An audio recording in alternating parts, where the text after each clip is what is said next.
अब you right to DGP, अरे you right to DGP.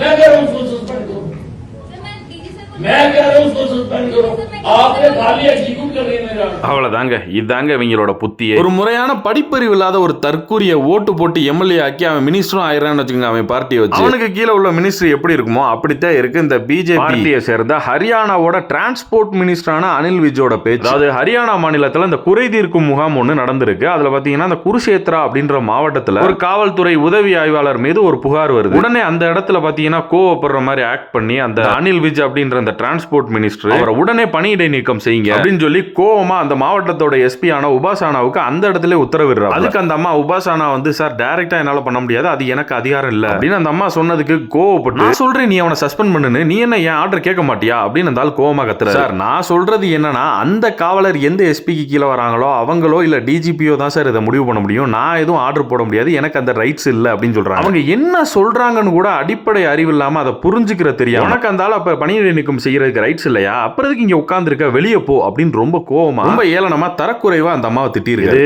படிச்சு நல்லா கேட்டுக்குங்க, படிச்சு எஸ்பி ஆன ஒரு அம்மா. இதுல அந்த சாரி கட்டிட்டு உட்கார்ந்துருக்காங்கல்ல அந்த அம்மா, அவங்க பாத்தீங்கன்னா ஒரு எய்ட் அவங்களே பாத்தீங்கன்னா எக்ஸ்பிளைன் பண்றாங்க. சார் அவங்க இதான் சார் சொல்ல வராங்க, நீங்க புரிஞ்சுக்கிறாம பேசுறீங்கன்னு சொல்லியும் அவன் புரிஞ்சுக்கிறாம பீப்புள்லாம் இருக்காங்க, வீடியோ வேற எடுத்துக்கிட்டு இருக்காங்க, அப்படியே நம்ம கோவத்தை காட்டி மக்கள்கிட்ட நல்ல மாதிரி காட்டிக்கணும்ன்றதுக்காண்டி என்னன்னே புரிஞ்சுக்கிறாம மலுமட்டித்தனமா அந்த அம்மாவை போட்டு திட்டிட்டு இருக்காரு. இதுல அந்த எஸ்பி அம்மா சொல்றாங்க சார் இது என்னால பண்ண முடியாது, ஆனா நான் எழுதி கொடுக்குறேன். உடனே அவங்க கெத்தா பேச நினைச்சுக்கிட்டு அந்த தற்கொலை சொல்லியிருக்காங்க, எழுதி கொடு, இந்த குறை தீர்க்கும் கமிட்டியோட தலைவர் அனில் விஜ் தான் சொன்னாருன்னு எழுதி கொடு. அம்மா பவர் இல்லைன்னு ஒரு வார்த்தை சொன்னதுக்கு அங்க இருந்து அவரோட சப்போர்ட்டர்ஸ் இருப்பாங்க, அவங்க சொல்லியிருக்காங்க என்ன மேடம் சொல்றீங்க, எங்க மினிஸ்டரே இங்க இருக்கும்போது அவரை விட பவர் என்ன இருக்க போகுது அப்படின்னு. இருக்குடா, முதல்ல பாலிடிக்ஸுக்கும் புரோட்டோகாலுக்கும் வித்தியாசம் தெரியாத தற்கூரிய புறம் கூட்டி வந்து நிப்பாட்டினா இப்படித்தான். பாயிண்ட் என்னன்னா சட்டம்ன்றது அமைச்சரா இருந்தாலும் யாரா இருந்தாலும் ஒண்ணு, அமைச்சர் சொல்றாரு அப்படின்றதுக்காண்டி புரோட்டோகால மீறி எல்லாம் ஒரு அதிகாரி செயல்பட முடியாது. ஆனா இந்த இடத்துல அந்த உபாசானா அப்படின்ற அந்த எஸ்பியை பாராட்டியே ஆகணும். ஏன்னா அந்த மாநிலத்தோட அமைச்சர், அந்த அமைச்சரோட சப்போர்ட்டர்ஸ் தற்கூரி கூட்டம், இது எல்லாத்துக்கும் நடுவுல அவங்க வந்துட்டு அவங்க புரோட்டோகால அப்படியே ஃபாலோ பண்ணி இந்த அதிகார வர்க்கம் அழுத்தம் கொடுக்குது அப்படின்றதுக்காண்டி நான் பண்றேன் சார் அப்படின்னு வார்த்தை வைக்காக சொல்லலாம். எனக்கு இதுதான் இருக்கு, இதுதான் அதிகாரம், என்னால இதான் பண்ண முடியும், அதை வேணா பண்ணித்தரேன் அப்படின்னு தைரியமா சொன்னா அவங்க இந்த இடத்துல பாராட்டியே ஆகணும்.